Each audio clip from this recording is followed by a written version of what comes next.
students have a chance to hear from the author of this year's Common Reader. Plus, students learn about the preparation for this year's Higher Ed Day. Stay tuned, Troy. TrojanVision Nightly News starts now. From the high-definition digital production center on the Troy campus, with news from Troy University locations around the world, this is Troy TrojanVision Nightly News. Hello and welcome to Troy TrojanVision Nightly News for February 25th, 2014. I'm Felicia Payne. And I'm Courtney Addison. Thank you for joining us this evening. Well, this week, college students have the chance for their voices to be heard. On Thursday, students across Alabama will have a chance to rally for more college education funding. Many college students complain about not having enough cash, but this Thursday, college students will have the chance to rally in hopes to put more money back into their pockets. What Higher Education Day is, it's a day for us as students, along with the other 12 public universities in the state of Alabama, to come together to advocate for more funding for Alabama's four-year public universities. Higher Ed Day starts early Thursday morning and lasts throughout the afternoon. Students who attend will have the chance to hear various speakers, including one we are all familiar with. I will speak halfway through the rally representing every SGA president in the state. I was elected this year to do that. And my comments will be focused around the idea of impacting lives through job creation and the importance of us as students getting these jobs in the future. And in order to get more jobs that are being brought to Alabama, we must be educated in the correct way. The day will begin with a parade, then a rally, and finish with a picnic lunch. Farrell says he feels that those in office should pay more attention to college students. Well, the governor's office always says it's an impactful thing. I think any time that groups of people come together to rally, it's a very impactful item. However, I want us to be loud enough for them to be able to hear us through the marble walls. At the end of the day, there are going to be a lot of legislators that refuse to acknowledge that we're there. But at the end of the day, it's time for us as the next generation to stand up against the establishment and let them know what we need for this, what we need as students. Farrell also added that since this is an election year, he hopes to see more representatives focusing on college students and Higher Education Day. Once again, Higher Ed Day is this Thursday. Students can meet behind the Trojan Center at 7:45 and will be bused to Montgomery. The buses are expected to return around 3:15 Thursday afternoon, and students who miss class due to Higher Ed Day will receive a university excuse. The author of this year's Common Reader for Troy University students will be on campus to speak about his book tomorrow morning. Dr. Francis Slakey, author of the best-selling adventure memoir To the Last Breath, will deliver a public lecture at 11 tomorrow in the Trojan Center Theater. The work, which details Slakey's adventures while climbing the highest mountain on every continent and surfing in every ocean, was chosen as this year's Common Reading Initiative selection for all Troy University entering freshmen. Organizers hope that actually hearing from Slakey will help bring life to the words on the page. To put a face with these words that you've read, and it makes the words then come alive a little bit more. And you see that what the events you've read about in this book really did happen, and they happened to this man who's standing there speaking to you. So it really makes everything more concrete. Slakey's lecture will be tomorrow at 11 a.m. in the Trojan Center Theater. The Barnes & Noble at the University Bookstore will also host a book signing with Slakey at 4 p.m.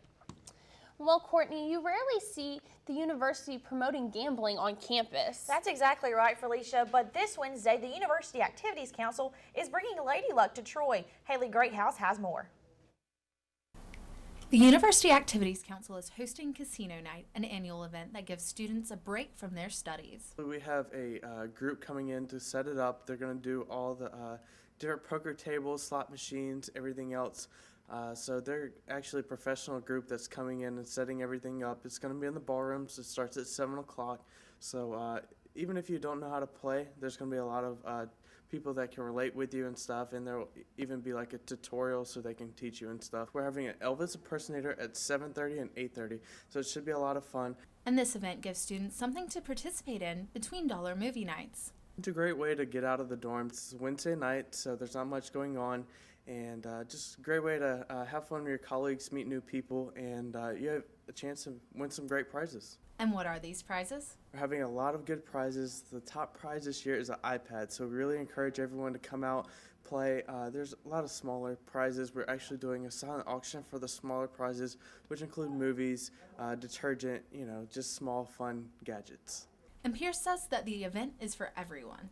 Don't be discouraged if you don't know what poker is and what you think of casino night. But it's just a great way to come out, have fun. We have free food, so come out and join us. Haley Greathouse, Troy, Trojan Vision News. And once again, the event is tomorrow night at 7 in the Trojan Center ballrooms. And now taking a look at news from around the state. In Huntsville, a blast of cold air will bring a chance of snow and much colder weather to parts of Alabama, bringing freezing temperatures as far south as the Gulf Coast. National Weather Service forecasters say a dusting of snow is possible across northern parts of the state tonight as a cold front passes through. And in Montgomery, abortion opponents will rally outside the Alabama State House today as lawmakers consider a series of bills putting new restrictions on abortion. One of the bills would ban abortion after fetal heartbeat is detected, a measure that both sides say would be destined for a court battle if it became a law.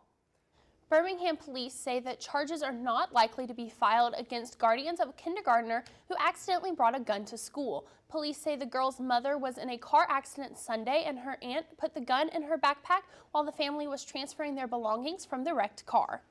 And still to come on Trojan Vision Nightly News, the baseball team was in action over the weekend at Riddle Pace Field. Mitchell Spoon will give us a full recap when he joins us with sports. Now Mitchell Spoon joins us with sports. So Mitchell, the baseball team had an action-packed weekend this past weekend. How did that series turn out for them? That's right, Courtney. They had a 4-game series at home against the Central Michigan Chippewas. But I'll let you know how they did right now in sports. On the baseball team had another 4-game homestand this weekend against Central Michigan. Amy Austin has the details. Coming back to split the series with Central Michigan, the Troy baseball team took 2 victories out of the 4-game homestand this past weekend. The Chippewas defeated the Trojans in Friday night's game 4-1 after the Trojans failed to get more than 2 hits in the game. Thought we played okay on Friday night. Central Michigan pitched extremely well. That guy on the mound will be a top 3 or so round pick in this year's June draft. He was a quality guy. Tanner pitched a pretty good game. We lost that 4-1. Troy split the Saturday doubleheader with Central Michigan. Troy lost 3-2 to the Chippewas in Game 1 on Saturday, stranding 12 runners. The Trojans then came back to defeat Central Michigan in Game 2 of the day. The Trojans were tied with the Chippewas 4-4 through the bottom of the 9th. Garrett Pitts then had a walk-off homer to win the game. Shane's game on Saturday, I think he struck out like 13. I think we struck out 16 or 17 of their guys in a loss. We haven't seen that very often here. So they got the first 2 wins. We found a way to scratch out a couple of wins.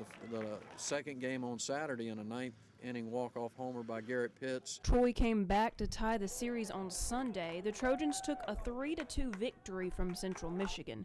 The Trojans did their damage in the first inning and then relied on pitching to keep the Chippewas from coming back. Today scored 3 in the first. I wasn't really happy with how we lost our intensity after those 3 runs, but they did hold up due to the fact that we pitched really well. One standout player over the weekend was Garrett Pitts. Pitts had the 3-run homer in Game 3 of the series to tie Troy with Central Michigan and get the Trojans back in the game. Pitts then would have the walk-off homer in the 9th to give the Trojans the victory. He's playing extremely well, playing good at second base. Coming on with the bat, we have high hopes for him as a senior player in our program, and he's starting to put some things together that I think will be consistent for him. It's a pretty good day. Like I said, if I glory, only glory in the cross. Excited to get an opportunity to compete. Sunday's win marked head coach Bobby Pierce's 400th win with Troy. He is 34 shy of the Troy career record set by Chase Riddle with 434. Amy Alston, Troy, Trojan Vision Sports. The baseball team is on the road taking on Florida A&M right now. Last check, the score was 7-6 Troy in the middle of the 8th inning. And the women's golf team competed their bout in the Lady Jaguars Invitational and ended with good strokes, with the Trojans finishing in 4th place. Freshman Fatima Fernandez-Cano led the Trojans with a final score of 7 over par and tied for 3rd. Behind her was junior Taylor McGraw, who finished tied for 7th with a score of 9 over par. After the first round, Troy held the lead after carding a team score of 298. But in the second round, they struggled as the day went on and finished with a collective score of 309. At the end of the second round, the Trojans recorded a final score of 51 over par, which landed them 3 spots behind tournament winner Memphis. The Trojans will be back on the links when they take in part the Edwin Watts Kiowa Spring Classic next week. And for the men's golf team, they too wrapped up their final round in the John Wade Invitational, coming away with a final score of 15 over par, putting them in 5th place. Freshman Jared Betcher and junior Philip Brennan led the Trojans with each scoring 2 over par, which placed them tied for 21st. They tied amongst 4 other members from 4 other different schools. Fellow junior Tolver Dozier came away tied for 33rd with a score of 6 over par, while another junior and freshman combo and Jake Tucker and Clayton Vanoy finished with a score of 9 over par and tied for 46th place. The Trojans will be back in action at the Tiger Invitational in Auburn beginning March 10th.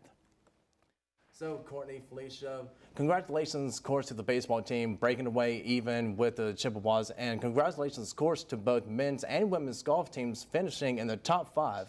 Absolutely. It's always good to hear good news coming out of the athletic department, and all in the same weekend makes it even better. Of course. Thanks, Mitchell. Thank you. Thank you.